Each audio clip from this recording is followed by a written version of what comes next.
যে সমস্ত পত্রিকা, অনেক পত্রিকা, যে সমস্ত পত্রিকা এই সাংবাদিকদের বেতন এবং ভাতাদি 2 মাস পর্যন্ত না দিলে ডিক্লারেশন বাতিল হয়ে যাবে। সেখানে বলা আছে 73 সালের আইনে বলা আছে, এবং সেই ক্ষেত্রে বিশেষ করে এই যে আপনাদের শিক্ষাগত যোগ্যতা, আপনাদের ডাটাবেজ, আপনাদের সার্টিফিকেশন, এই যে বলা হচ্ছে কার্ডধারী আইন, কার্ডধারী আইন যেটা একদম রিসেন্টলি হয়েছে, এই যে আপনাদের সার্টিফিকেশনের জন্য অবশ্যই সার্টিফিকেশন প্রয়োজনে এই মুহূর্তে রায় বার কাউন্সিল। আপনারা জানেন বার কাউন্সিলের একজন অ্যাডভোকেটের জন্য 3টা পরীক্ষা দিতে হবে। একটা হচ্ছে আপনাকে এমসিকিউ দিতে হয় প্রথম, তারপরে আপনাকে রিটেন দিতে হয়, তারপর আপনাকে ভাইভা দিতে হয়। যারা অ্যাডভোকেট তারা জানেন এটা হলো একটা ব্যাপার। তখন আপনি সবকিছু পাস করার পর আপনি অ্যাডভোকেট হিসাবে, বা যদি আমরা যেগুলি চিন্তা করছি সাংবাদিকদের ব্যাপারে যদি হয়, তখন সাংবাদিক হিসাবে আপনি এনরোল হতে পারলেন, মানে আপনি একটা সার্টিফিকেশন পেলেন। তাহলে ভুইফোর বলেন বা অপসাংবাদিকতা কারা করছে তারা হতে পারবে না। সেটার পরেও শেষ না, আপনি যখন 5 বছর আপনি ট্রায়াল কোর্টে প্র্যাকটিস করবেন, জাজ কোর্টে, সেটা করার পর আপনাকে হাইকোর্টে যদি আপনি যেতে চান, হাইকোর্টের জন্য আবার আরেকটা সার্টিফিকেট দিতে হবে। সেটা পেলেন, সেখানেও রিটেন ভাইভা দিতে হবে, রিটেন ভাইভা মাস্ট। তারপরে আপনি হাইকোর্ট হলো, তারপরে আপনি অ্যাপেলেট ডিভিশনে, supreme court of Bangladesh appellate division, সেখানেও আবার আপনাকে একটা সার্টিফিকেট দিতে হবে। সেই সার্টিফিকেট নিতে হলে হাইকোর্টের প্রত্যেকটা জাজের একটা লাগে, অনুমোদন লাগে। সেটা নেওয়ার পরও আপনি মনে করেন যে না, এতে না আমি সিনিয়র অ্যাডভোকেট, আপনি দেখবেন বিভিন্ন জায়গায়, বিভিন্ন জেলা শহরে দেখা থাকে সিনিয়র অ্যাডভোকেট। সিনিয়র অ্যাডভোকেট অনেক বড় জিনিস। সিনিয়র অ্যাডভোকেট হতে হলে আপনাকে আবার একটা সার্টিফিকেট দিতে হবে। তো এই জন্যই বলছি যে সার্টিফিকেশন অবশ্যই জরুরি। এটা নিয়েও চিন্তা ভাবনা চলছে, আশা করি এই সার্টিফিকেশনে হওয়ার পরে তাহলে কিন্তু এই ব্যাপারগুলি, এখন আপনি সার্টিফিকেশন তো একটা জায়গায় তো বলতে হবে যে সাংবাদিককে, হুইজ সাংবাদিক, ডেফিনিশনটা ফিক্স করতে হবে। তখন বলা হবে যে সাংবাদিক সংস্থা হয়েছে, সেই সংস্থায় যারা এনরোল্ড তাদেরকেই সাংবাদিক বলে বিবেচনা করা হবে। এটা গেল একটা। আর এই যে প্রেস অ্যান্ড পাবলিকেশনস আইনে যদি যে সমস্ত পত্রিকা, অনেক পত্রিকা, যে সমস্ত পত্রিকা এই সাংবাদিকদের বেতন এবং ভাতাদি 2 মাস পর্যন্ত না দিলে ডিক্লারেশন বাতিল হয়ে যাবে, এটা আমরা প্রপোজ করেছি, একটার সাথে একটা রিলেটেড, তো বাতিল হয়ে যাবে। 2 মাস যদি না দেয় সেই পত্রিকার ডিক্লারেশন বাতিল হয়ে যাবে। ছাপাখানা আইন ও প্রকাশনা, এটা অ্যাপিলেট জুরিসডিকশনটা হয়েছে প্রেস কাউন্সিল। কমিক একটা চরিত্র ছিল, সেটাই নাম ছিল ইয়েলো কমিক। সেই থেকে এইটার হলুদ সাংবাদিকতা, মানে পত্রিকা কাটতি করার জন্য, প্রচার বা বিক্রি বাড়ানোর জন্য এই জিনিসটা করা হয়েছিল। সে বিষয়ে যে হলুদ সাংবাদিকতা বর্জন করতে হবে, যাকে ইয়েলো জার্নালিজম বলে আমরা, মুখে বললেই সব হবে না।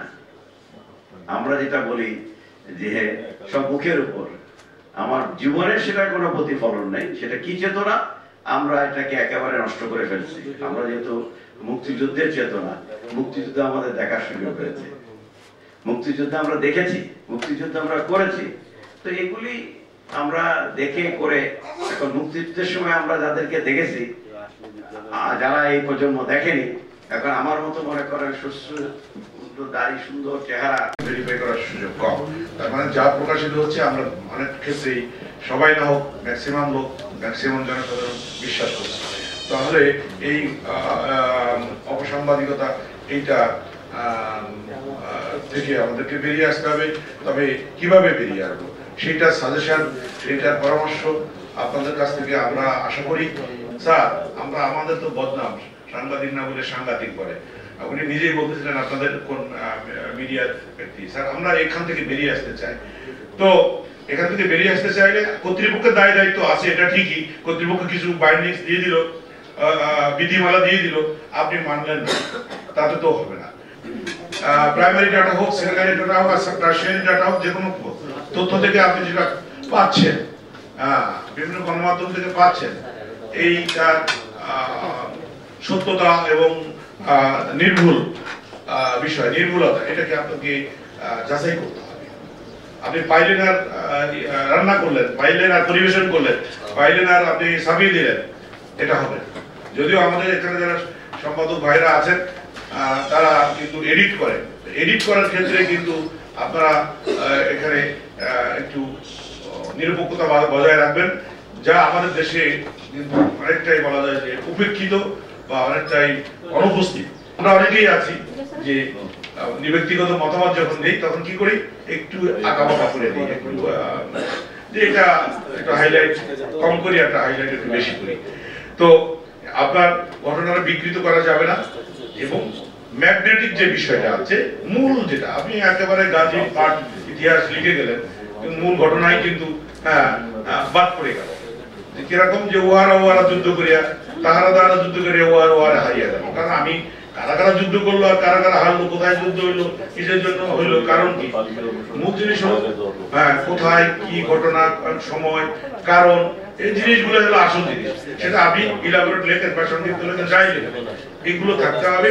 এবং এইটা যে সোর্স আছে, এই সোর্সটা আপনাকে প্রিজার্ভ করতে হবে, এই তথ্যগুলো আপনার ডকুমেন্টস গুলো প্রিজার্ভ করতে হবে। ইউ হ্যাভ টু রাইট, আপনার কিন্তু এইটা অধিকার আছে যে আপনার এটা প্রকাশ করেই দিতে হবে, কেউ চাইলে দিয়ে দিতে হবে, নট দ্যাট। আপনি যদি এটা ক্ষতির কারণ মনে করেন তাহলে আপনি দিতে বাধ্য না। তবে আপনি ইচ্ছা করলে এটা দিতে পারেন, কারণ রেফারেন্স হিসাবে দিতে পারেন। তিনি যে আপনি একটা আপনার হলো 20 বছরের অভিজ্ঞতা, 30 বছরের অভিজ্ঞতা, কালকে জানি কোথায় কে বললো 42 বছরের অভিজ্ঞতা, তো 40-42 বছরের অভিজ্ঞতা এক হবে না নিশ্চয়ই। তো এক্ষেত্রে যদি আপনার রিপোর্ট ঠিক থাকে, অর্থাৎ দৃষ্টিভঙ্গি ভিন্ন হতে পারে, তাহলে সেক্ষেত্রে আপনি ব্যাখ্যা দিতে পারেন যে সবাই যে একই ভাবে বুঝবে, সবার শিক্ষা বা সবার বিশ্লেষণ একরকম নয়, ব্যাখ্যা দিবেন। আর আমরা যেটা করব না সেটা হলো আমাদের পত্রিকার কাটতি বাড়ানোর জন্য অবশ্যই অতিরঞ্জিত মুখরোচক কাহিনী, যেটা গুজব বলেছি, যেটা অসমর্থিত বলেছি, যেটা বিদ্বেষপূর্ণ বলেছি, এগুলো খবর আমরা দিব না। অনেক সময় আমরা এই যে প্রতিযোগিতায় থাকি যে অমুক পত্রিকার সার্কুলেশন এতটা ছাপানো হয়, আমাদের এটা আরো বেশি চালাইতে হবে, তা না হলে প্রফিট কম হবে, বেনিফিট কম হবে, তো এটা কিন্তু আমাদের পেশাগত দায়িত্বের মধ্যে যায় না। আমাদের প্রথমেই বলেছি নীতি নৈতিকতা এটা বড় জিনিস, অনেস্টি একটা বড় জিনিস, এই পেশায় আপনাদের সেটা বজায় রাখতে হবে। যদিও পৃথিবীর প্রথম শ্রেণীর পেশাগুলোর মধ্যে এই সাংবাদিকতা পেশা অন্যতম। আপনারা জীবনের ঝুঁকি নিয়ে জীবন উৎসর্গ করে বর্তমান বিশ্বের সমস্যা সংকুল বিশ্বে বিভিন্ন জায়গায় যুদ্ধ বিগ্রহ হচ্ছে, বিশেষ করে ইউক্রেন রাশিয়ার যুদ্ধ, তারপরে ফিলিস্তিন যুদ্ধ, সিরিয়া যুদ্ধ, বিভিন্ন জায়গায় যে যুদ্ধগুলো হচ্ছে, এই যুদ্ধগুলোতে আপনারা দেখেন সাধারণ জনগণের সাথে কারা মিলেমিশে আছে, সাংবাদিক ভাইয়েরা মিলেমিশে আছে, কারা জীবন উৎসর্গ করছে, সাংবাদিক ভাইয়েরা। গ্লোবাল টিভি দৈনিক আবার থাকবেন সোহাগ হাওলাদার, বাগেরহাট জেলা দেবনাথ, জেলা প্রতিনিধি দৈনিক শেখ আবু তালেব, জেলা প্রতিনিধি শেখ বাদশাহ, জেলা প্রতিনিধি দিগন্ত টিভি।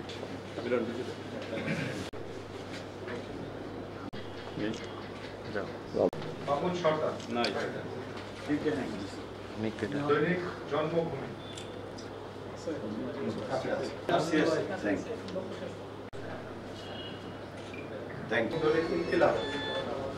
মামুন আহমেদ, জেলা প্রতিনিধি একমাত্র বাগেরহাট দৈনিক সংবাদ সারা মোহাম্মদ কামরুজ্জামান, জেলা